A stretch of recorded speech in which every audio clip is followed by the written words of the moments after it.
दोस्तों, सोचिए, जब पूरी दुनिया की सबसे बड़ी ताकतें एक ही जगह इकट्ठा हों, तो दुनिया की नजरें वहीं क्यों न टिक जाएं? इस वक्त भारत, चीन और रूस तीनों देशों के शीर्ष नेता चीन में मौजूद हैं और यहीं से शुरू हो रही है एक नई कहानी। भारतीय प्रधानमंत्री ने खुद शी जिनपिंग को भारत आने का न्योता दे दिया है। भारत और चीन के बीच सीधी उड़ानों की तैयारियां शुरू हो चुकी हैं। इतना ही नहीं, अब तो चीनी पत्रकार तक कह रहे हैं दोनों देशों को नजदीक आना ही होगा। लेकिन यही नजदीकी कुछ और मुल्कों के लिए खतरे की घंटी बन चुकी है। दो नाम सबसे आगे हैं, पाकिस्तान और अमेरिका। दोनों देशों की मीडिया इन घटनाओं को लेकर किस तरह की हेडलाइंस बना रही है?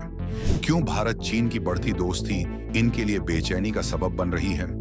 और इसका असर आने वाले समय की विश्व राजनीति पर कैसे पड़ेगा? आज हम इसी रहस्य से पर्दा उठाएंगे। दोस्तों, जरा सोचिए, अमेरिका ने भारत पर 25% का अतिरिक्त टैरिफ लगा दिया। वजह बताई, भारत रूस से सस्ता तेल खरीद रहा है और इस तरह अप्रत्यक्ष रूप से रूस यूक्रेन युद्ध में रूस का समर्थन कर रहा है। लेकिन इसके बाद जो हुआ वो किसी झटके से कम नहीं। यूक्रेन ने ही अमेरिका को करारा जवाब दे दिया, क्योंकि आज भारत वही देश है जो यूक्रेन को सबसे ज्यादा डीजल बेच रहा है। यानी जिस देश पर रूस का साथ देने का आरोप लगाया गया, वही देश यूक्रेन की सबसे बड़ी जरूरत पूरी कर रहा है। ये विरोधाभास सिर्फ एक वाकया नहीं है, बल्कि बदलते भू राजनीतिक समीकरण का आईना है। और दोस्तों, यही वो पल है जब आपको एहसास होता है जियोपॉलिटिक्स में सच्चाई हमेशा सीधी सादी नहीं होती। 7 साल बाद भारतीय प्रधानमंत्री का चीन दौरा, जहां उनका जबरदस्त स्वागत हुआ। आज उनकी मुलाकात हुई चीन के राष्ट्रपति शी जिनपिंग से, और तय समय से भी 20 से 30 मिनट लंबी चली ये बातचीत, जिसने दुनिया को साफ संदेश दे दिया कि भारत और चीन अपने रिश्तों को मजबूत करने के मूड में हैं। दोस्तों, भारत और चीन की बढ़ती नजदीकी, ये बात अमेरिका को बिल्कुल रास नहीं आ रही। हद तो तब हो गई जब अमेरिका के पूर्व राष्ट्रीय सुरक्षा सलाहकार ने यह कह डाला, अमेरिका की ब्रांड अब टॉयलेट में पहुंच चुकी है। यह बयान था जैक सुलिवन का, जो ट्रंप प्रशासन की भारत के खिलाफ आक्रामक टैरिफ नीति पर बरस पड़े। उनका कहना था कि अमेरिकी राष्ट्रपति अपनी नीतियों से भारत को जानबूझकर चीन की तरफ धकेल रहे हैं और यही अमेरिका के लिए सबसे बड़ा नुकसान है। लेकिन सुलिवन ने यही बात खत्म नहीं की। उन्होंने उस असली संकट की तरफ इशारा किया जो आज अमेरिका की वैश्विक छवि को खा रहा है।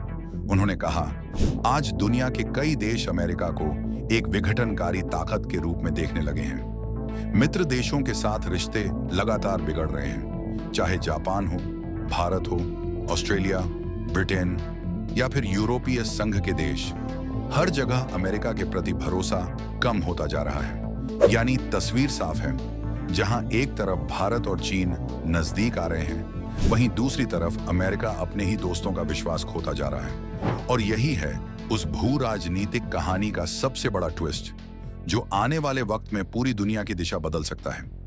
दोस्तों, अमेरिका की विदेश नीति को सबसे बड़ा झटका किसने दिया? जवाब है खुद डोनाल्ड ट्रंप ने। पूर्व राष्ट्रीय सुरक्षा सलाहकार का मानना है कि ट्रंप ने न सिर्फ अमेरिका की छवि, बल्कि उसकी वैश्विक स्थिति को भी इतिहास का सबसे गहरा आघात पहुंचाया है। और यही सच अब अमेरिका की मीडिया में भी साफ नजर आ रहा है। भारत और चीन की नजदीकियों पर अमेरिकी अखबार लगातार आर्टिकल छाप रहे हैं, जो उनके भीतर की दुविधा और बेचैनी दोनों को उजागर करते हैं।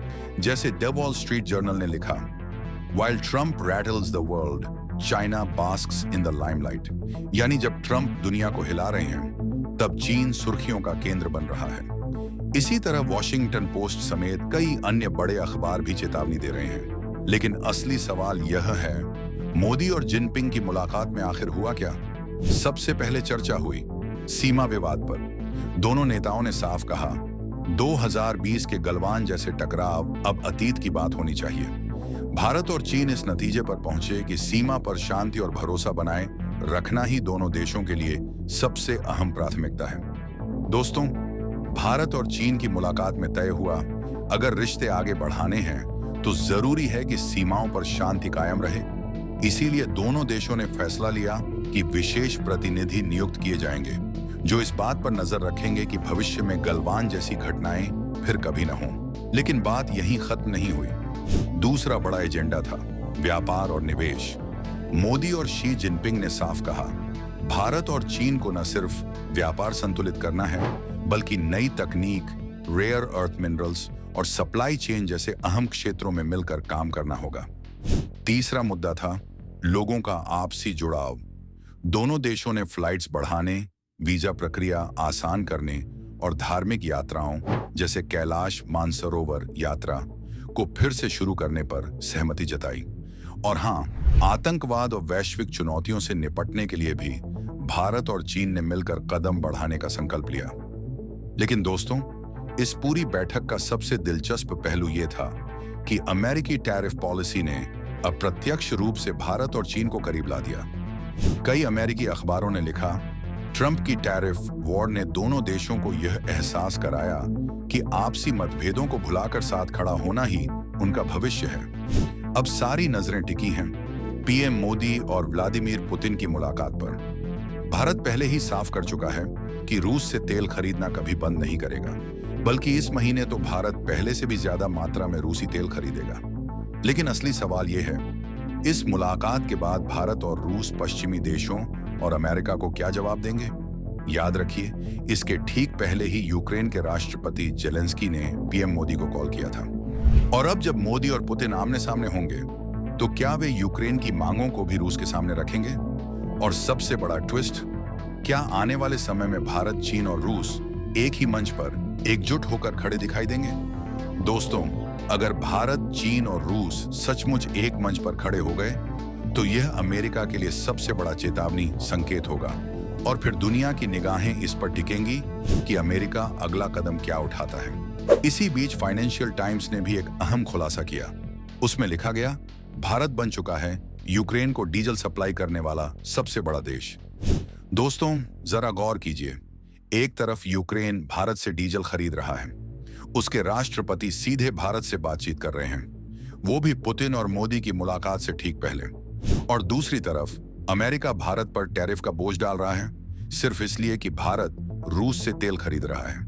यानी तस्वीर साफ है, जियोपॉलिटिक्स अब अगले स्तर पर पहुंच चुका है। लेकिन इस पूरी कहानी के बीच भारत के सामने एक और बड़ी चुनौती खड़ी है, चीन।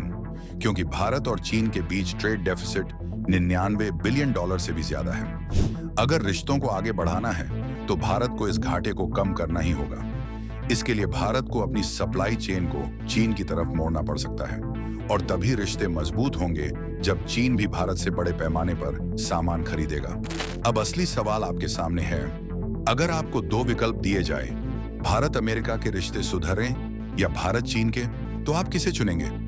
अपनी राय कमेंट बॉक्स में जरूर लिखिए।